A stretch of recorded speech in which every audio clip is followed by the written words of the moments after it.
উদযাপন। তবে ঈদের দিনে শোক নেমেছে মুস্তাফিজুর রহমানের পরিবারে। দুর্ঘটনায় মারা গেছেন তার ভাই।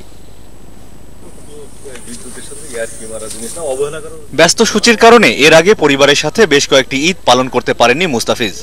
অনেক আশা নিয়েই এবার গ্রামের বাড়িতে গিয়েছিলেন কাটার মাস্টার। তবে ঈদের দিন সকালে অপ্রত্যাশিত এক দুর্ঘটনায় বিষাদের কালো মেঘে ঢেকে দিয়েছে পরিবারটিকে।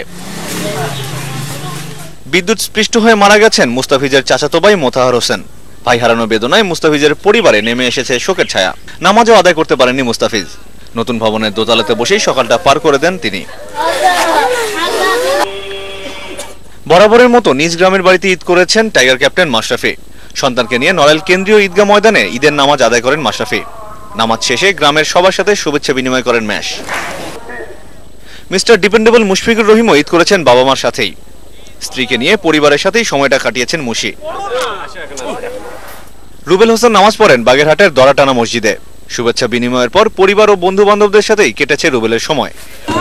আমি বাগেরহাটে শীত করতে আসলে এটা বোঝানোর মতো না, এটা খুবই আনন্দের একটা জিনিস। এখন বাসায় যাবো, ফ্যামিলির সাথে থাকবো কিছুক্ষণ, তারপরে আমি আমার বন্ধু বান্ধবের সাথে আড্ডা মারতে যাবো, বাইরে যাবো, সবার সাথে আড্ডা মারবো, সবার সাথে ঈদ কুশলটা করবো। প্রিয় তারকাদের সাথে ঈদের নামাজ আদায় করতে পেরে বেশ আনন্দিত এলাকাবাসী।